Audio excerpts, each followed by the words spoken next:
Hello students, welcome to Manan coaching. आज इस video में हम बात करेंगे क्लास 9 के चैप्टर 2 पॉलिनोमियल्स के एक्सरसाइज 2.3 के क्वेश्चन नंबर 4 की।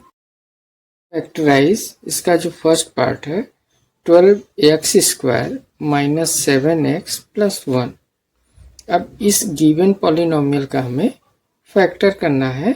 2 डिग्री का पॉलिनोमियल है तो इसके 2 फैक्टर होंगे। फैक्टराइज करने के लिए हम splitting the middle term process के द्वारा इस गिवन पॉलिनोमियल का फैक्टर करेंगे। अब यहाँ पर जो x² का कोफिशिएंट है 12 है, मल्टीप्लाई ये जो कांस्टेंट टर्म है 1, तो 12 1 जा 12। अब इस 12 का हम फैक्टर करेंगे 2 6, फिर 2 से होगा 3, फिर 3 से होगा 1, यानी 2 2 3 दो टर्म बनाना है जिनका हम अगर आपस में मल्टीप्लाई करें तो ये 12 आए, और इनको अगर हम ऐड करें तो -7 आए। 2 2 जा 4, अगर हम 4 का मल्टीप्लाई 3 से करते हैं तो 4 3 जा 12 आ जाएगा। 4 प्लस 3 करते हैं तो 4 प्लस 3 7 आ जाएगा। तो ये तो फैक्टर हो जाएगा, लेकिन यहाँ पर -7 हमें लाना है, तो -4 और -3 करेंगे तो -4 प्लस -3 -7। फिर यहाँ पर भी हमें -4 मल्टीप्लाई -3 करना होगा, तो माइनस का माइनस से मल्टीप्लाई प्लस हो जाएगा और 4 3 जा 12 हो जाएगा। -7x को हम -4 प्लस -3 में डिवाइड करेंगे। 12x² minus 4x minus 3x plus 1। अब इन दोनों से हम कॉमन लेंगे 4x, तो जब 4x कॉमन लेंगे इसमें से तो बचेगा 3, और यहाँ से x बाहर आ गया x, माइनस इस 4x में से पूरा 4x बाहर आ गया तो 1 बचेगा। फिर -1 इन दोनों में से कॉमन लेंगे तो 3x होगा। अब यहाँ पर हमने माइनस कॉमन ले लिया है तो ये प्लस का माइनस हो जाएगा, और 1 में से 1 गया 1 हो जाएगा। अब यहाँ पर 3x -1 और 3x -1 इन दोनों टर्म में कॉमन है, तो इसे हम बाहर ले लेंगे 3x -1। फिर इसमें 3x -1 बाहर आएगा, 4x बचेगा 4x, और इसमें से 1 बचेगा -1। तो ये 2 फैक्टर हो गए इस गिवन पॉलिनोमियल के। फर्स्ट पार्ट का आंसर हो गया। इसका सेकंड पार्ट है 2x²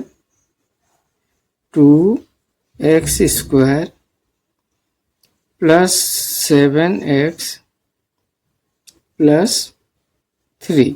गिवन पॉलिनोमियल का जो x² का कोफिशिएंट है ये 2 है, मल्टीप्लाई एक कांस्टेंट टर्म 3 है, तो 2 3 जा 6। अब 6 का हम फैक्टर करेंगे तो 2 3 फिर 3 से करेंगे 1, और 1 से करेंगे तो ये 1। 2 3 1 इसके कॉम्बिनेशन से जो हमें बनाना है, यानी 7x, अगर हम इन्हें आपस में मल्टीप्लाई करें इन दो टर्म को तो आंसर हमें 6 आना चाहिए, और अगर इन दोनों को हम ऐड करें तो आंसर जो आना चाहिए वो प्लस का 7 आना चाहिए।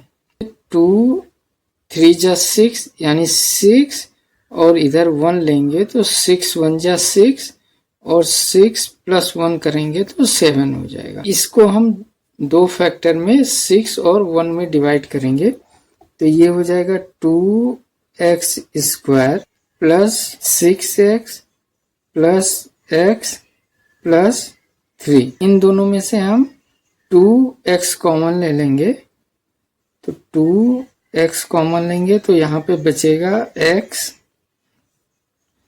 प्लस इसमें से 2x ले लेंगे तो 3 बचेगा, प्लस इन दोनों में से अगर हम 1 कॉमन लेंगे तो यहाँ पर x बचेगा और प्लस यहाँ पर 3 बचेगा। अब x प्लस 3 इन दोनों टर्म में कॉमन है तो इसे हम कॉमन ले लेंगे x प्लस 3 और इसमें बचेगा 2x प्लस यहाँ पर 1 बचेगा। तो x प्लस 3 एक फैक्टर हो गया और 2x प्लस 1 एक फैक्टर हो गया। तो ये सेकंड पार्ट का आंसर हो गया। इसका जो थर्ड पार्ट है 6x square plus 5x minus 6। X square का जो कोफिशिएंट है वो 6 है, मल्टीप्लाई जो कांस्टेंट टर्म है वो -6 है। इन दोनों का मल्टीप्लाई करेंगे तो -36 होगा और 36 का हम फैक्टर करेंगे तो 2 से करेंगे 18, फिर 2 से करेंगे 9, फिर 3 से करेंगे 3, फिर 3 से करेंगे 1। इस कॉम्बिनेशन से हमें 2 टर्म बनाना है। अगर उनका मल्टीप्लाई करें तो आंसर -36 आना चाहिए और उन्हें अगर हम ऐड करें तो हमारा 5 आना चाहिए। 2 2 जा 4 और 3 3 जा 9 और 9 4 जा 36। अब यहाँ पर 36 माइनस में है तो 4 को हम माइनस में कर देते हैं तो 9 4 जा 36 माइनस का 36 हो जाएगा।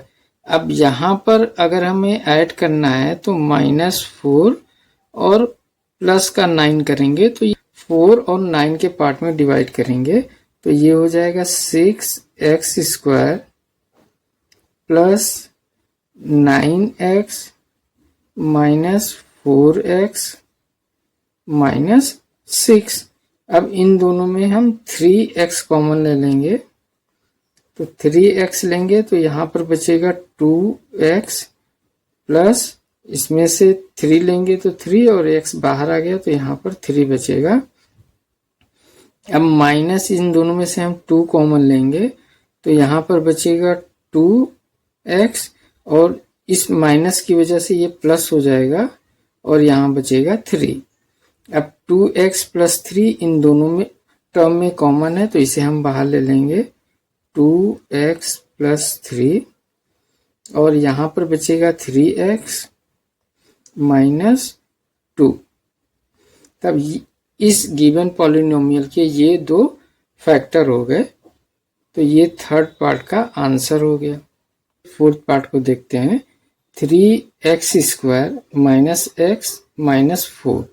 अब यहाँ पर x स्क्वायर का जो कोफिशिएंट है ये है 3 और जो हमारा कांस्टेंट टर्म है -4, इनका मल्टीप्लाई होगा तो 4 3 जा 12 माइनस का 12 हो जाएगा और जब इसका हम 12 का फैक्टर करेंगे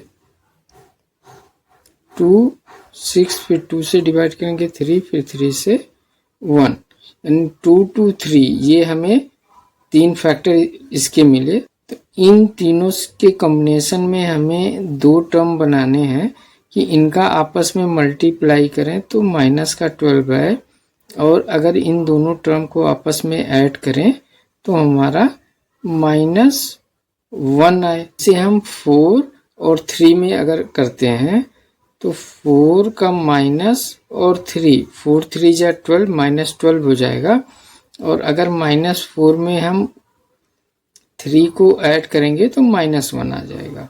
तो इसे हम -4 और 3 में डिवाइड करते हैं तो ये हो जाएगा 3x square minus 4x plus 3x minus 4।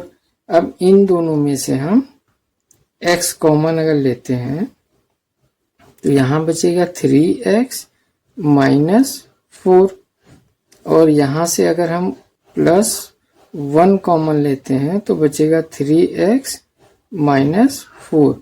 अब इन दोनों टर्म में 3x माइनस 4 कॉमन है तो 3x माइनस 4 ये हम कॉमन ले लेंगे और दूसरे ब्रैकेट में बचेगा x प्लस 1। तो इस गिवन पॉलिनोमियल के ये दो फैक्टर हुए। तो ये क्वेश्चन नंबर 4 के 4th पार्ट का आंसर हो गया। इसी के साथ क्वेश्चन नंबर 4 हुआ कंप्लीट। तो स्टूडेंट्स चैनल को लाइक, सब्सक्राइब तथा अपने दोस्तों के साथ शेयर जरूर करिएगा। Thank you student for watching this video.